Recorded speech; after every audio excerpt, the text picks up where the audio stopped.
এদিকে রাতে জারি হচ্ছে সেনা শাসন, প্রধান বিচারপতির সাথে সেনাপ্রধানের জরুরি বৈঠকে কঠিন সিদ্ধান্ত নিল সেনাবাহিনী। রাতে সেনাবাহিনীতে ভয়ানক উত্তেজনা, শেখ হাসিনাকে দেশে ফিরাতে ব্যবস্থা নিচ্ছে সেনাবাহিনী। বাংলাদেশ এখন পুরোপুরি এক অস্থির সময়ের মধ্য দিয়ে যাচ্ছে। দেশটির এখন এমন এক অবস্থা, তাতে সরকার কে চালাচ্ছে সেটি সরকারের লোকেরাই জানে না। 24 ঘন্টার ব্যবধানে দেশের 3টি বিশ্ববিদ্যালয়ে ভয়াবহ সংঘর্ষ হয়েছে।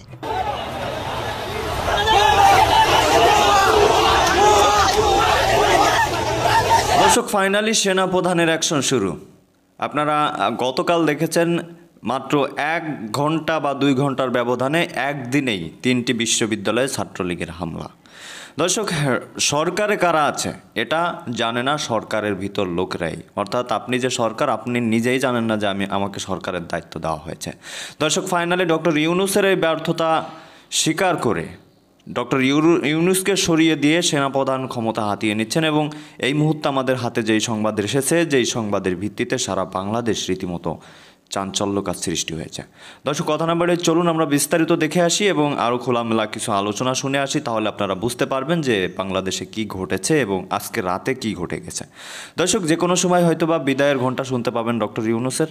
চলুন স্ক্রিনে দেখে। বাংলাদেশ এখন পুরোপুরি এক অস্থির সময়ের মধ্য দিয়ে যাচ্ছে। দেশটির এখন এমন এক অবস্থা, তাতে সরকার কে চালাচ্ছে সেটি সরকারের লোকেরাই জানে না। 24 ঘন্টার ব্যবধানে দেশের 3টি বিশ্ববিদ্যালয়ে ভয়াবহ সংঘর্ষ হয়েছে। সরকারের মিত্রদের মব সন্ত্রাস ঠেকানো নিয়ে সেনাবাহিনীর সাথে সরাসরি দ্বন্দ্বে জড়িয়ে পড়েছে ইউনূস ঘনিষ্ঠরা। এ কারণে 3টি বিশ্ববিদ্যালয়ে ভয়াবহ সংঘর্ষ হলেও আইন শৃঙ্খলা বাহিনী দীর্ঘক্ষণ নীরব দর্শকের ভূমিকায় থেকেছে। জাতীয় পার্টি ইস্যুতে গেম খেলতে গিয়ে রাজনৈতিক পরিস্থিতিতে ভজগটা বানিয়ে ফেলেছে ডক্টর ইউনূসের মিত্ররা। সেনা দপ্তর থেকে কড়া বার্তা গেছে অধ্যাপক ইউনূসের দপ্তরে। পরিস্থিতি এতটাই গুরুতর যে অধ্যাপক ইউনূস তার মিত্রদের একাংশকে দিয়ে আরও একবার পদত্যাগের নাটক করতে পারেন। সামাজিক মাধ্যমে ছড়িয়ে দেওয়া হতে পারে অধ্যাপক ইউনূস আর থাকতে চান না এমন বার্তা। কিন্তু সূত্রগুলো বলছে সেনাবাহিনীর সাথে দ্বন্দ্বের কারণে ইউনূস ঘনিষ্ঠ একটি শক্ত পক্ষ ইউনূসের বিপক্ষে চলে গেছে। পরিস্থিতি গুরুতর হওয়ার আগেই করণীয় ঠিক করতে এবং আইনি প্রক্রিয়া যাচাই করতে সেনাপ্রধান জেনারেল ওয়াকারুজ্জামান বৈঠক করেছেন দেশটির প্রধান বিচারপতি সৈয়দ রেফাত আহমেদের সাথে। সূত্রগুলো বলছে জাতীয় পার্টি ইস্যুতে আরো বাড়াবাড়ি করতে পারে সরকারি মিত্ররা। অন্যদিকে মব সন্ত্রাসের কারণে দেশের আইন শৃঙ্খলা পরিস্থিতি আরো করুণ হতে পারে, ফলে ঘটে যেতে পারে অপ্রত্যাশিত কিছু, এমন আশঙ্কাও করছেন অনেকেই। বিস্তারিত জানতে চলুন যাওয়া যাক বিশ্লেষণে।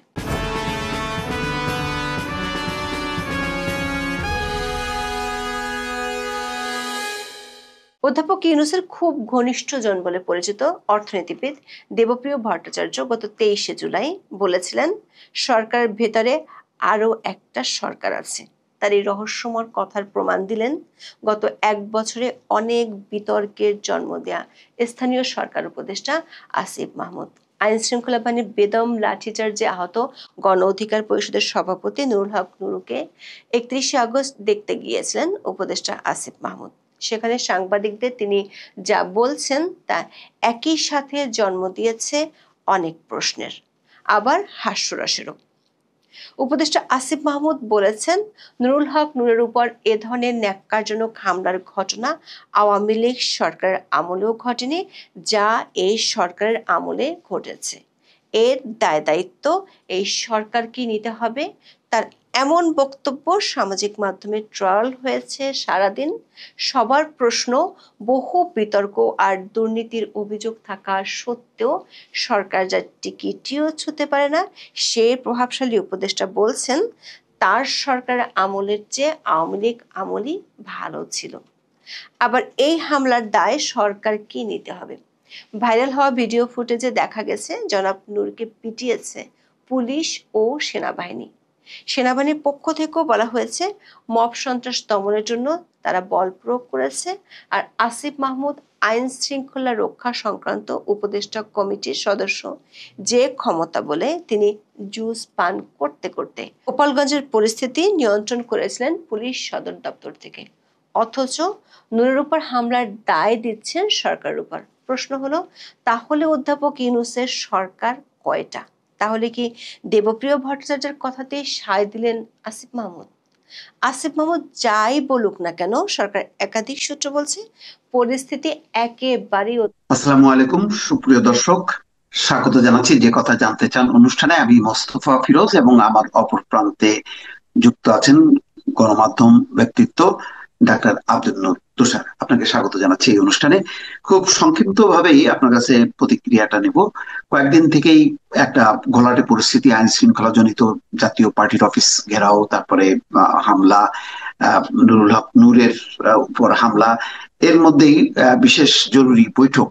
আপনার কাছে কি মনে হচ্ছে, সিমটম কি মনে হচ্ছে, কেন কি কারণে এই এর আগে এরকম একটি ঘটনার মধ্যে দিয়ে আওয়ামী লীগ নিষিদ্ধ করা হয়েছিল, মানে আওয়ামী লীগের কার্যক্রমকে। আমার কাছে মনে হচ্ছে যে জাতীয় পার্টির অফিস দখল করার যে প্রক্রিয়াটা, এই প্রক্রিয়াটা শুরুই হয়েছিল এই কারণে যে জাতীয় পার্টিকেও নিষিদ্ধ করা হবে। তো সেই প্রক্রিয়াটাই আমি দেখছি সামনের দিকে অগ্রসর হচ্ছে। আর জাতীয় পার্টিকে নিষিদ্ধ করা হবে কি হবে না এটা সরকারের সিদ্ধান্ত যদিও, বা জাতীয় পার্টির কার্যক্রম স্থগিত করা হবে কি হবে না এটা সরকারের সিদ্ধান্ত যদিও, কিন্তু সরকার এখানে কেবল 3টি দলকে আমন্ত্রণ জানিয়েছেন, অন্য কোনো দলকে করেন নাই। বাংলাদেশে অন্য কোনো রাজনৈতিক দলের কোনো মতামত নাই, এইরকম একটি চিন্তা ভাবনা করা আমার মনে হয় যে অন্তর্বর্তী সরকারের উচিত না।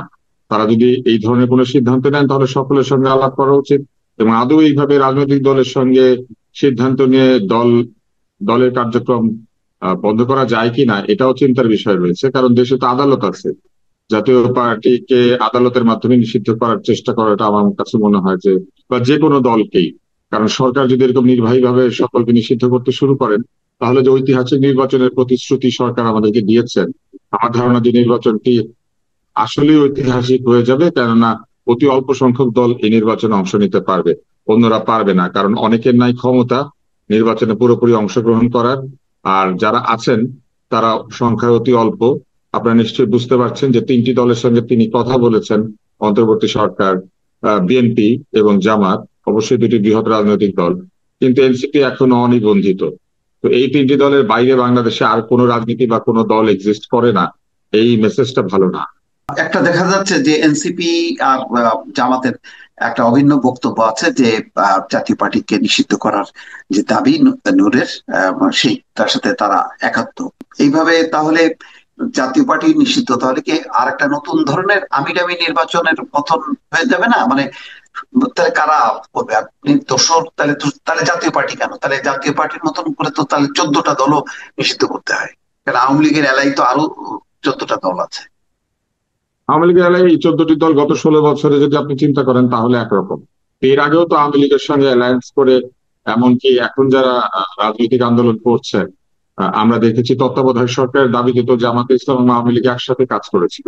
আমি তখন অতি তরুণ চিকিৎসক, আমার মনে আছে যে ওই সময় আমরা অনেক প্রতিবাদ করেছিলাম যে কেন এইভাবে তারা বসবে, কিন্তু তখনও রাজনৈতিক দলগুলি আমাদের কথা শোনেন নাই। তো এই কথা চিন্তা করলে আওয়ামী লীগের সঙ্গে বিভিন্ন জায়গাতে বিভিন্ন সময় কেউ না কেউ তো মাখামাখি করেছেন। এখন কোনটিকে বিবেচনায় নেওয়া হবে, কোনটিকে বিবেচনায় নেওয়া হবে না, এইটা অন্তর্বর্তী সরকারের আহ সিদ্ধান্ত বলেই মনে হচ্ছে। তবে একটি বিষয় আমার কাছে মনে হচ্ছে, সেটি হচ্ছে যে আহ ভিপি নূরের নেতৃত্বে জাতীয় পার্টির অফিস ঘেরাও করা, অথবা জাতীয় পার্টিকে নিষিদ্ধ করার দাবি করা, অথবা তাদেরকে নির্বাচন অযোগ্য এই এরকম বিবেচনা করা, এই পুরো ব্যাপারটা কিন্তু ঘটেছে নির্বাচনের তারিখ ঘোষণা করে দেওয়ার পরে, নির্বাচনের রোডম্যাপ ঘোষণা করে দেওয়ার পরে। নির্বাচনের রোডম্যাপ ঘোষণা করার আগে কি জাতীয় পার্টি ভালো ছিল? তখন তাদেরকে কেন এই দাবিটা ওঠে নাই? যে মুহূর্তে নির্বাচনের দাবি, যেটা মানুষের দাবি, সেটা রূপ পেল একটি রূপরেখার মধ্যে দিয়ে, সঙ্গে সঙ্গে জাতীয় পার্টির নিষিদ্ধকরণের প্রক্রিয়াটি চালু হয়ে গেল। এই বিষয়টা কি আদৌ একটি ঐতিহাসিক নির্বাচনের জন্য সহায়ক? এবং কেনই বা এটি হবে? নির্বাচনের রূপরেখা ঘোষণা করে দেওয়ার পরে কেনই বা হঠাৎ এই দাবি উত্থাপিত? আজকে তারেক রহমান একটা কথা বলছে যে নির্বাচন ঘিরে অশুভ শক্তির তৎপরতা দৃশ্যমান হয়ে উঠছে।